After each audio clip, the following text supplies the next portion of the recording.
कि इस संबोधन को पहले सुन लेते हैं। साथियों, आज भारत के सामने बहुत बड़ा अवसर है। आज से 100 साल पहले, मैं पिछली शताब्दी की बात कर रहा हूं, आज से 100 साल पहले जब भारत आजादी की जंग लड़ रहा था, तो वो पिछली शताब्दी का तीसरा दशक मैं आपका ध्यान आकर्षित करना चाहता हूं। 1923-1930 का वो कालखंड याद कीजिए। पिछली शताब्दी का तीसरा दशक भारत की आजादी के लिए बहुत अहम था। इसी प्रकार 21वीं सदी का ये तीसरा दशक भी उतना ही महत्वपूर्ण है। पिछली शताब्दी के तीसरे दशक में ललक थी, लक्ष्य था स्वराज्य का। आज लक्ष्य है समृद्ध भारत का, विकसित भारत बनाने का। उस तीसरे दशक में देश आजादी के लिए निकल पड़ा था। देश के कोने कोने से आजादी की गूंज सुनाई देती थी। स्वराज आंदोलन की सभी धाराएं, सभी विचार, चाहे वो क्रांति का मार्ग हो या असहयोग का मार्ग हो, सारे मार्ग पूर्ण रूप से जागरूक थे, ऊर्जा से भरे हुए थे। इसी का परिणाम था कि इसके 25 साल के भीतर भीतर देश आजाद हो गया। आजादी का हमारा सपना साकार हुआ और इस शताब्दी के इस तीसरे दशक में हमारे सामने अगले 25 साल का लक्ष्य है। हम समर्थ भारत का सपना लेकर, विकसित भारत का सपना लेकर निकल पड़े हैं। हमें भारत को वो ऊंचाई देनी है, उस सफलता पर पहुंचाना है जिसका सपना हर स्वतंत्रता सेनानी ने देखा था। हमें इस संकल्प की सिद्धि के लिए सभी देशवासियों ने, 140 करोड़ हिंदुस्तानियों ने दिन रात एक कर देना है। और साथियों, मैं अनुभव से कहता हूं, मैंने एक के बाद एक सफलताओं को अपनी आंखों के सामने देखा है। मैंने देश की शक्ति को भली भांति समझा है, देश के सामर्थ्य को जाना है, और उसके आधार पर मैं कहता हूं, बड़े विश्वास से कहता हूं, भारत मंडपम में खड़े होकर के ये सुख के जनों के सामने कहता हूं, भारत विकसित हो सकता है। इसमें कोई दो राय नहीं कि 1947 में गुलाम से आजाद भारत का सपना पूरा हुआ था। तब से लेकर भारत का संघर्ष निरंतर जारी है। पूरा विश्व इस बात का साक्षी है कि बीते 77 सालों में भारत ने लगातार कीर्तिमान स्थापित किए हैं। हालांकि इस दौरान गरीबी हटाने की दिशा में खास प्रयास नहीं किए गए, जिसकी वजह से भारत विकसित राष्ट्र की तरफ कदम बढ़ाने में कमजोर साबित हुआ। परंतु वर्तमान दौर, खास तौर पर बीते 10 सालों की बात करें तो भारत के सामर्थ्य का लोहा अमेरिका, चीन, फ्रांस, रशिया सहित दुनिया के ताकतवर कहलाने वाले देशों ने भी माना है। भारत की उन क्षमताओं को दुनिया के सामने आने का मौका भी बीते 10 सालों में ही मिला है। भले ही भारत अब विकासशील देशों की श्रेणी में खड़ा है और आगे भी है, लेकिन यह भी एक सच्चाई है कि भारत में विकसित राष्ट्र बनने की काबिलियत है और भारत एक विकसित राष्ट्र के तौर पर उभर सकता है। पर सवाल यह है कि आखिर इस लक्ष्य को किस तरह से हासिल किया जा सकता है। जबकि 144 करोड़ की आबादी वाले भारत देश में नीति आयोग की रिपोर्ट के मुताबिक गरीबी का प्रतिशत अब भी 11.28% विद्यमान है। हालांकि इस बीच सबसे बड़ी बात यह रही है कि देश का जीडीपी को बढ़ाने वाले यानी मध्यम आय वर्ग की तादाद में 17.4% की वृद्धि हुई है, जो एक विकसित राष्ट्र बनने की दिशा में भारत के बढ़ते कदमों का अच्छा संकेत है। नमस्कार, मैं हूं जय दुबे और एशियन न्यूज की खास पेशकश मुद्दा में एक बार फिर आपका स्वागत है। आज हम मुद्दा पर बात करेंगे विकसित भारत की। प्रधानमंत्री नरेंद्र मोदी के साथ 144 करोड़ भारतवासियों के उस सपने की जिसमें हम और आप सभी शामिल हैं। पीएम मोदी ने देश में अलख जगाया है। भारत को शताब्दी वर्ष में प्रवेश से पहले विकसित राष्ट्र बनाने का 1947 वो साल था जब हमने स्वतंत्र भारत में सांस लेना शुरू किया। पीएम मोदी को विश्वास है जब साल 2047 में भारत प्रवेश करेगा तब विकासशील देश नहीं बल्कि विकसित राष्ट्र कहलाएगा और वह होगी लास्ट माइल डिलीवरी विकसित भारत।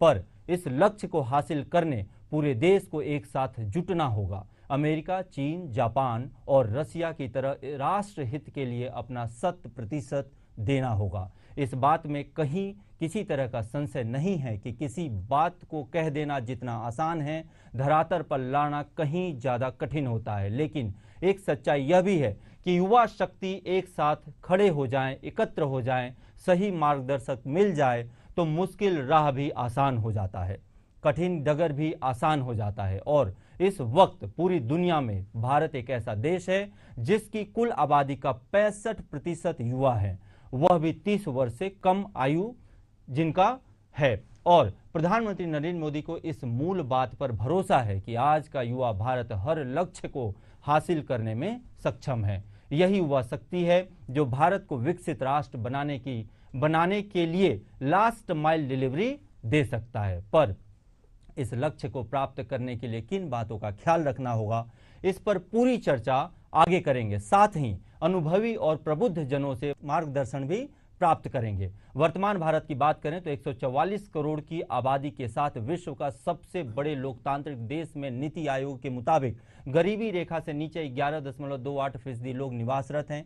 संख्या के नजरिए से यह 16 करोड़ से अधिक है। वहीं बीते 9 सालों के दौरान 17.4% यानी 25 करोड़ से ज्यादा लोग गरीबी रेखा से बाहर आए हैं। लेकिन विकसित राष्ट्र के लिहाज से प्रति व्यक्ति सालाना आय वर्तमान परिस्थितियों में 8 गुना कम है, जबकि भारत को 2047 तक विकसित देश बनाने का लक्ष्य हासिल करने के लिए प्रति व्यक्ति सालाना आय $18,000 यानी करीब 15 लाख रुपए तक पहुंचाने के साथ देश को 30 ट्रिलियन यानी $30 ट्रिलियन की इकोनॉमी बनना होगा। इस तथ्य को सरकार के थिंक टैंक नीति आयोग देश के समक्ष रखा है। आजादी के 100 साल पूरे होने पर भारत विकसित देश कैसे बने, इससे लेकर नीति आयोग ने एक रोड मैप तैयार किया है। इसका नाम विजन फॉर विकसित भारत 2047 एन अप्रोच पेपर दिया गया है।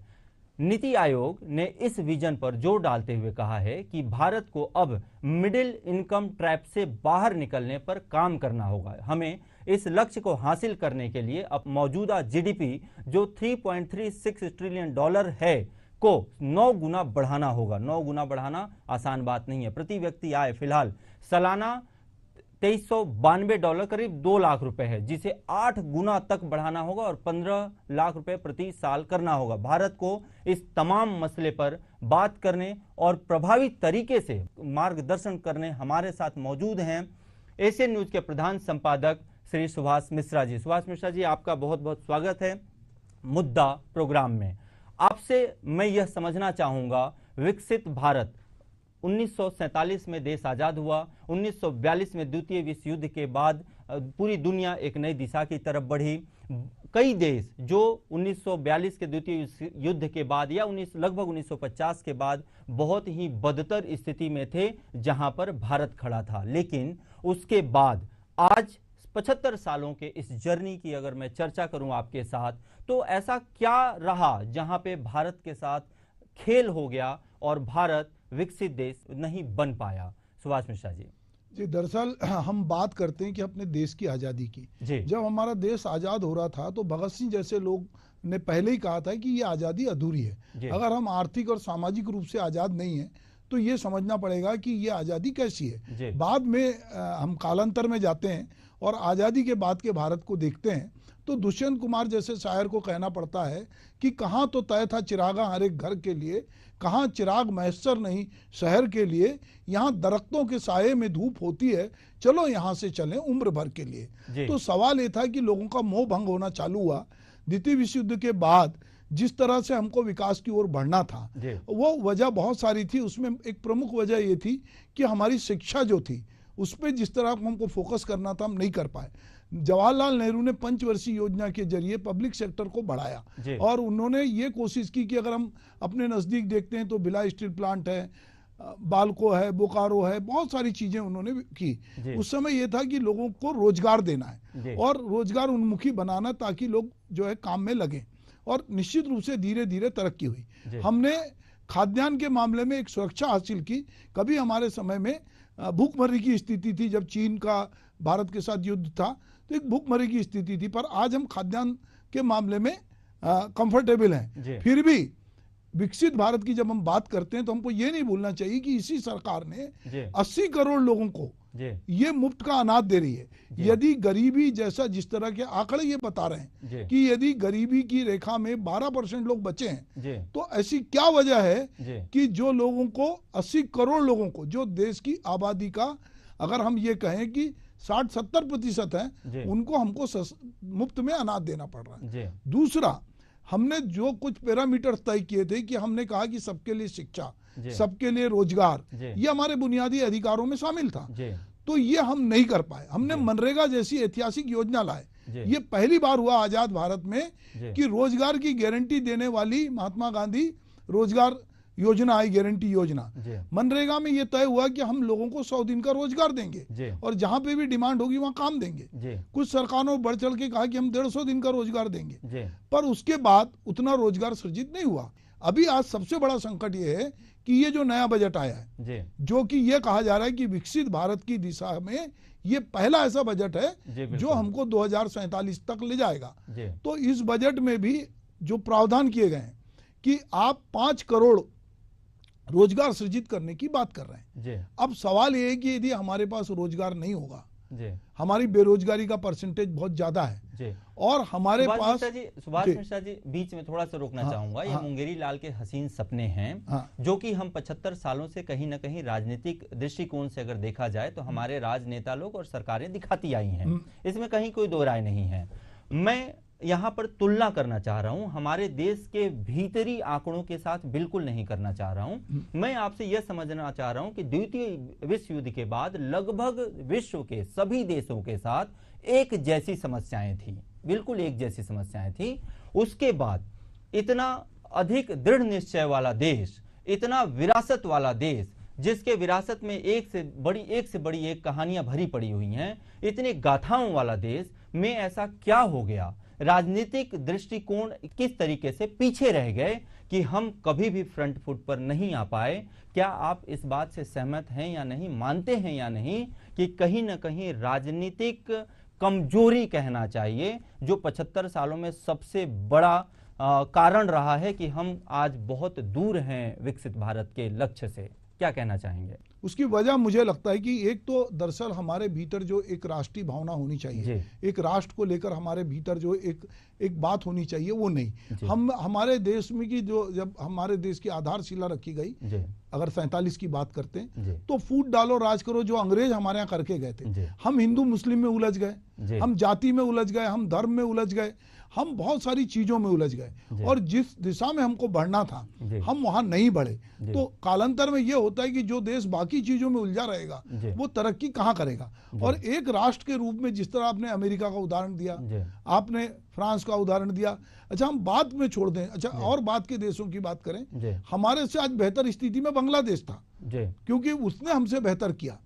तो हमको ये भी देखना पड़ेगा कि क्या वजह है कि हम जो जहां पहुंचना चाहिए था वहां नहीं पहुंचे और आज भी हम बहुत सारी चीजों का दंभ भरते हैं। हमको लगता है कि हम देश की दुनिया की 5वीं बड़ी इकोनॉमी हो गए और अगर हमारी यही रफ्तार रही तो हम तीसरी में पहुंच जाएंगे। पर चीजें विरोधाभासी, जैसे मैंने आपसे कहा कि एक तरफ तो हम बोलते हैं कि हम बहुत तरक्की कर रहे हैं, दूसरी तरफ हमारे यहाँ बेरोजगारी का आंकड़ा बहुत है, हम 80 करोड़ लोगों को मुफ्त में अनाज दे रहे हैं, हम यहाँ पर लोगों को जीवन स्तर उठाने के लिए बुनियादी सुविधाएं दे रहे हैं, किसी को गैस सिलेंडर दे रहे हैं, किसी को हमने ये किया कि हम बिना श्रम के लोगों को पैसे दे रहे हैं। हमारे यहाँ जो राजनीतिक दल है अपना प्रभुत्व कायम करने के लिए वो इतनी सारी सौगात, जिसको रेवड़ी कल्चर कहते हैं, इधर के पिछले 10 सालों में रेवड़ी कल्चर भी देश में बढ़ा है। तो कहीं ना कहीं जो श्रम करने की आदत होना चाहिए, आगे बढ़ने की बात होनी चाहिए, वो भी हमारे यहाँ पीछे छूटी है। बिल्कुल, इस पे रेवड़ी कल्चर में एक और बहुत बड़ा बात है जो देश के विकसित होने के रास्ते पे बहुत बड़ा रोड़ा है। टैक्स पेयर एक बहुत बड़ा अमाउंट अपनी मेहनत की कमाई का पैसा देता है जो देश के विकास में लगना चाहिए और उसका एक बहुत बड़ा भाग कहना चाहिए जो रेवड़ी के रूप में देश में बंट जाता है। क्या कहना चाहेंगे कि आखिर कब रुकेगा ये बात? जब तक ये रुकेगा नहीं, जब तक इस पे कोई स्टॉपेज नहीं लगेगा, तब तक वो पैसा देश के विकास में यूटिलाइज नहीं हो पाएगा और जब तक वो पैसा देश के विकास में यूटिलाइज नहीं हो पाएगा देश विकसित कैसे होगा? क्या कहना चाहेंगे? मेरा कहना यह है कि जैसे मैंने मनरेगा की बात की थी, आप काम कराइए, पैसा दीजिए। आप हर आदमी को श्रम का महत्व मालूम होना चाहिए कि मैंने मेहनत की है, मुझे इसके बदले मिल रहा है। हम चाहते हैं कि गरीब आदमी भूखा ना सोए। हमको लगता है कि उसको अच्छे कपड़े पहनना चाहिए, उसके बच्चे को स्कूल अच्छा मिलना चाहिए, उसको बेहतर स्वास्थ्य मिलना चाहिए, सब मिले। पर आप उसको घर बैठे यदि सब चीजें देंगे और मुफ्त में चीजें करेंगे तो वो खुद भी जो है धीरे धीरे अनुत्पादक कार्यों में लगेगा। और अभी ये जो हम देख रहे हैं हमारे देश में जो दिक्कत जा रही है, गांव में किसी भी आदमी से बात करो, उसको वहां पे काम करने आदमी नहीं मिल रहे हैं, वहां श्रमिक नहीं मिल रहे हैं, मनरेगा में आदमी नहीं मिल रहे हैं। अगर आपको घर बैठे बहुत सारे पैसे मिलेंगे और जिसके लिए आपको श्रम नहीं करना है, और कुछ लोग जो मेहनत कर रहे हैं उनकी इनकम टैक्स का या उनके टैक्स का पैसा बहुत सारे लोगों में नेताओं की उदारता की वजह से या चुनाव जीतने की गरज से बढ़ता जाएगा, तो ये मुझे लगता है कि ये जो विकसित भारत का की सोच है ये बहुत सारी उसी तरह रह जाएगी जैसी कि पंचवर्षीय योजनाएं जो थी, जिस तरह उनको फलीभूत होना था उन्होंने उस तरह रिजल्ट नहीं दिया।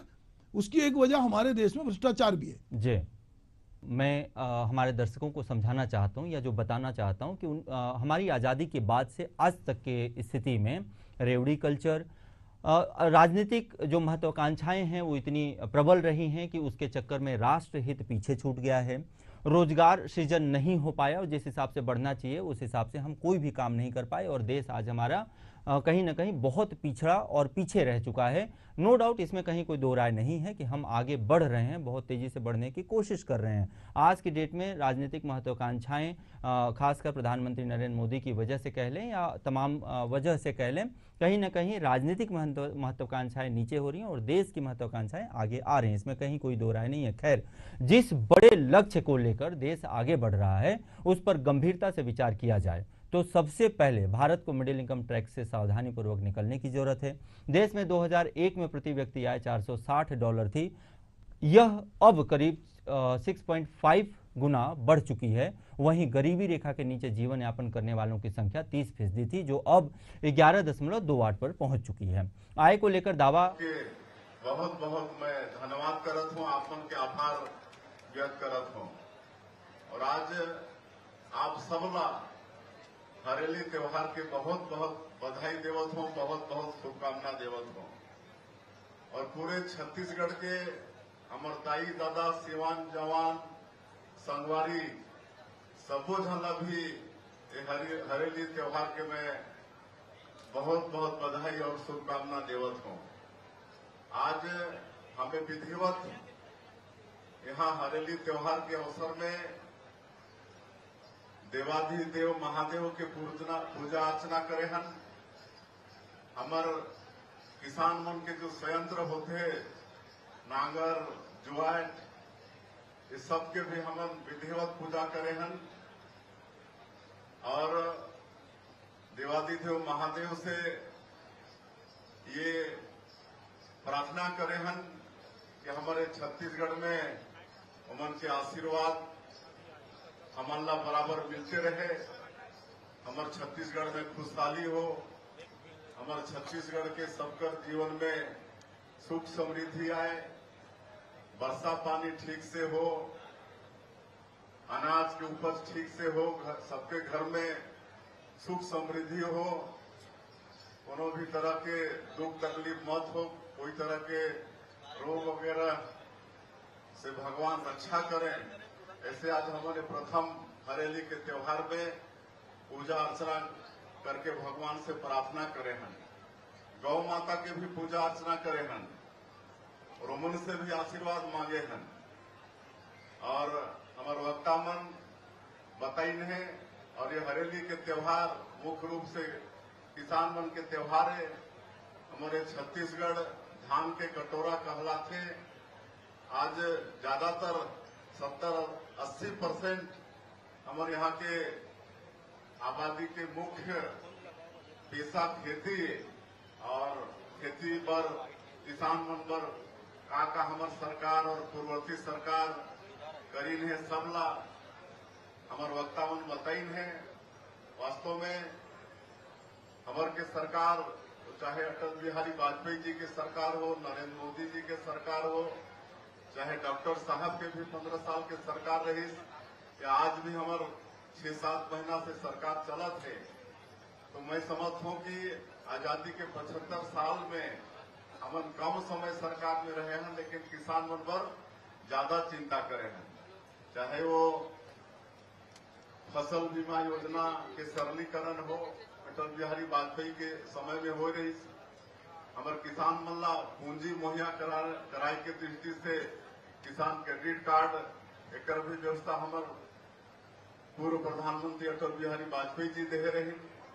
हमारे नरेंद्र मोदी जी प्रधानमंत्री हुई तो आज कृषि मंत्रालय के नामे बदल के कृषक कल्याण मंत्रालय कर दिन, और कृषक सम्मान निधि से लेकर प्रधानमंत्री सिंचाई योजना, इस सब के माध्यम से किसान मन ला फायदा दिला थे।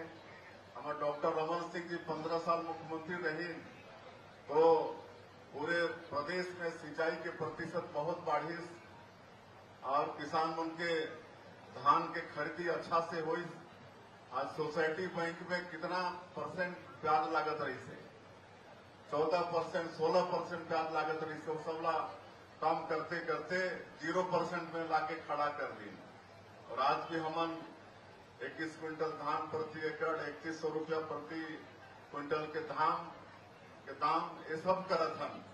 तो ऐसा हमन कर सकत हन कि जब हमन सरकार में आता तो किसान मन के हमन चिंता करथन। तो आज ये समय ज्यादा भाषणबाजी की नहीं है, एक बाद में शायद नाचा गाना भी होगी, तो सबला हमारा देखना है। और इसीलिए मतलब फिर से मैं एक बार आप सबला पूरे छत्तीसगढ़ के हमारे दाई दादा सियान जवान संगवारी मल्ला हमारे सबो यहाँ आज अपन आया है, सबला फिर से एक बार हरियाली त्योहार के बहुत बहुत बधाई शुभकामना देते हुए और भगवान देवादिदेव महादेव सावन के महीना भी चलत है स्टार्टिंग में, और माता पार्वती के सबके आशीर्वाद छत्तीसगढ़ में हमेशा बना रहे। छत्तीसगढ़ में खुशहाली हो, छत्तीसगढ़ में सुख समृद्धि हो, यही मैं आज भगवान से प्रार्थना करते हुए आपन हमर न्योताला स्वीकार करके आज त्योहार मनाई पर आओ कर आपन फिर से एक बार धन्यवाद देते हुए मैं अपन बात लान करत हूँ। छत्तीसगढ़ महतारी की, छत्तीसगढ़ महतारी की, भारत माता की, भारत माता की।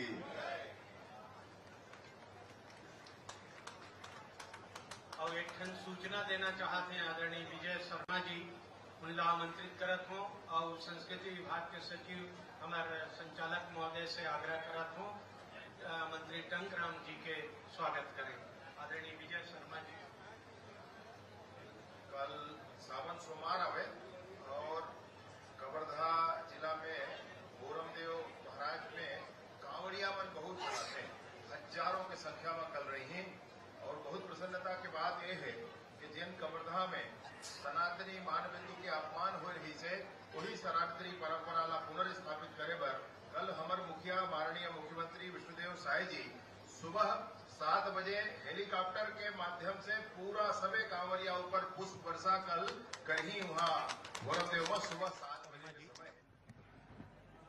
कल सावन सोमवार आवे और कवर्धा जिला में भोरमदेव महाराज में कांवड़िया मन बहुत जनाते हैं, हजारों की संख्या में कल रही हैं। और बहुत प्रसन्नता की बात यह है कि जिन कवर्धा में सनातनी मानबिंदु के अपमान हो रही से वही सनातनी परंपरा ला पुनर्स्थापित करे बर कल हमर मुखिया माननीय मुख्यमंत्री विष्णुदेव साय जी सुबह 7 बजे हेलीकॉप्टर के माध्यम से पूरा सबे कांवरिया ऊपर पुष्प वर्षा कल करही वहाँ भोरमदेव में सुबह 7 बजे के समय है। आप मन के माध्यम से सब प्रचार होती। बहुत बहुत धन्यवाद। और ऐसे होते संगवारी हो पहुना आए रहते थे मतलब भेंट देके हमन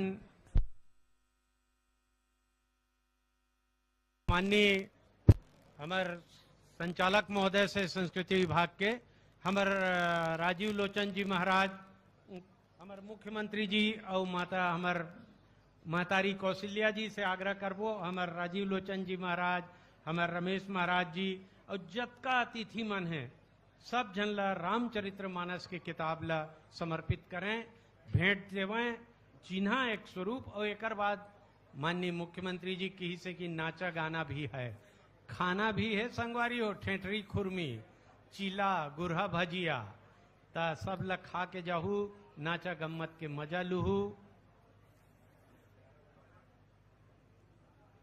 हमार जम्मू अतिथि मनला माननीय मुख्यमंत्री जी और हमार दीदी कौशल्या जी अपन हाथ से सबो झनला रामचरित्र मानस के किताब भेंट करत हमें हरेली के पावन परब में।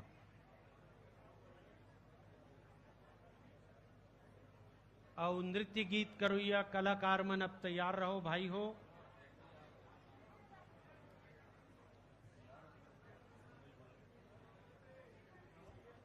बड़ा सुंदर ढंग से राउत नाचा दयालु राम साहू जी करे हमें एमेर जतका कृषि के औजार है ते ओकरे एकत्रित दयालु राम यादव जी के अद्भुत मेहनत कल्पना अभी राउत नाचा प्रस्तुति करी। कर्मा नृत्य लीलाधर साहू जी, गेड़ी सुरेंद्र सौरी जी और पारंपरिक खेल चलत और संगवारी हो। पहली मुख्यमंत्री जी किसान मनला किसान समृद्धि योजना के तहत ट्रैक्टर के वितरण कर ही ओकर चाबी संकेत स्वरूप, तेकर बाद नृत्य गीत हो ही। पारंपरिक खेल के एमेर प्रस्तुति आदरणीय पीताम्बर पटेल जी उनकर टीम करी से सौनाही रामायण जय मां दंतेश्वरी महिला मानस मंडली पूर्णिमा साहू जी अभी आपके सामने प्रस्तुत करही। पहली घाव सौनाही रामायण सौनाही झूला एमेर आयोजन किए गए हैं। आप सब जन मजा लेहू। खाए पिए के तको बढ़िया प्रबंध है। गढ़ कलेवा के नाव ला तो जानते हो आप मन, ता ओकरो व्यवस्था है। भरपूर आनंद लेके जाहू आग्रह है।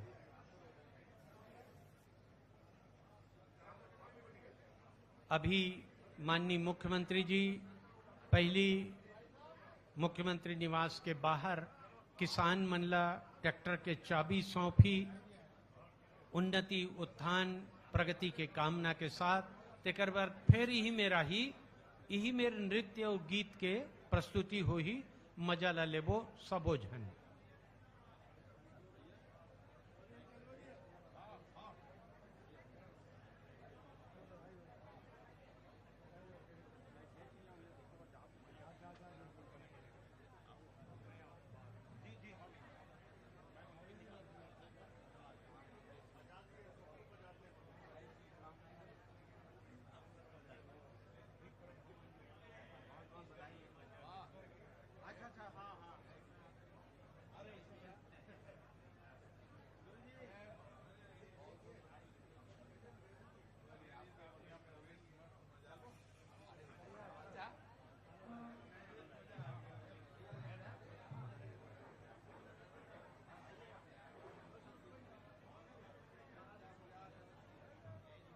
अब वापस यही मेर अभी नृत्य गीत बरावत हैं।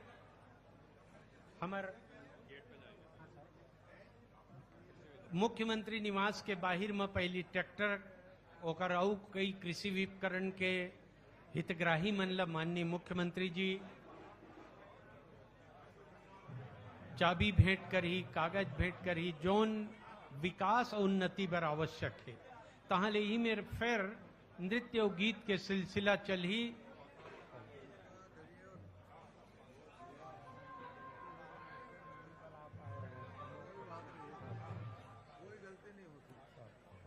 प्रारंभ में योजना भी बने के कारण होता है। ठीक है, की बधाई हो भाई साहब।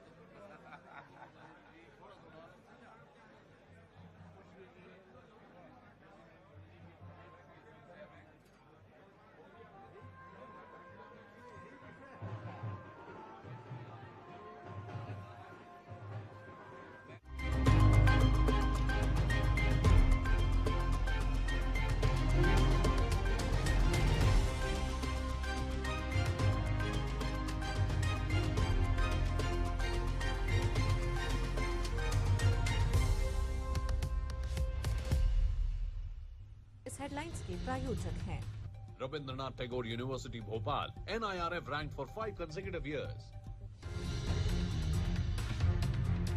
सागर के हरदौल बाबा मंदिर में शिवलिंग निर्माण के दौरान बड़ा हादसा। 50 साल पुराना मकान गिरने से 9 बच्चों की मौके पर मौत। सीएम डॉक्टर मोहन यादव ने हादसे पर जताया दुख।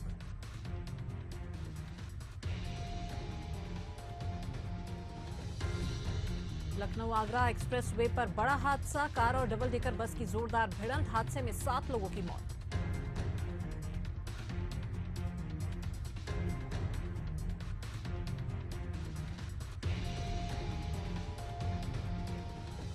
हरेली रिहार पर सीएम हाउस में रंगारंग सांस्कृतिक कार्यक्रम का आयोजन। मुख्यमंत्री विष्णुदेव साय ने पारंपरिक नृत्य किया, गेड़ी चढ़ा। पारंपरिक खेलों की दिख रही झलकियां।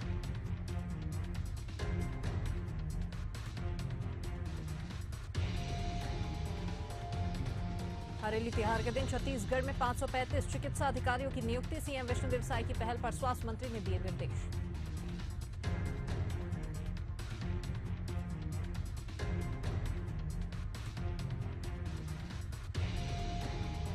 मध्य प्रदेश में आसमानी आफत से नहीं कोई राहत। बारिश का रेड अलर्ट। सीधी में गोपद नदी उफान पर। पुल के ऊपर से बह रहा पानी। आवागमन हुआ बाधित। छत्तीसगढ़ भी तरबतर।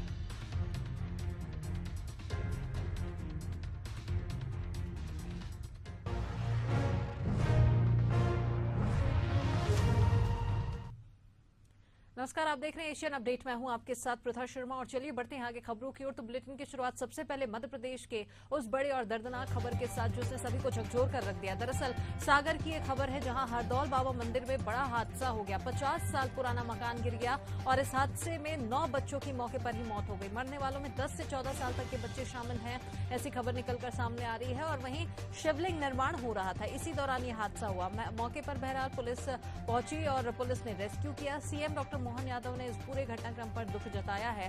परिजनों को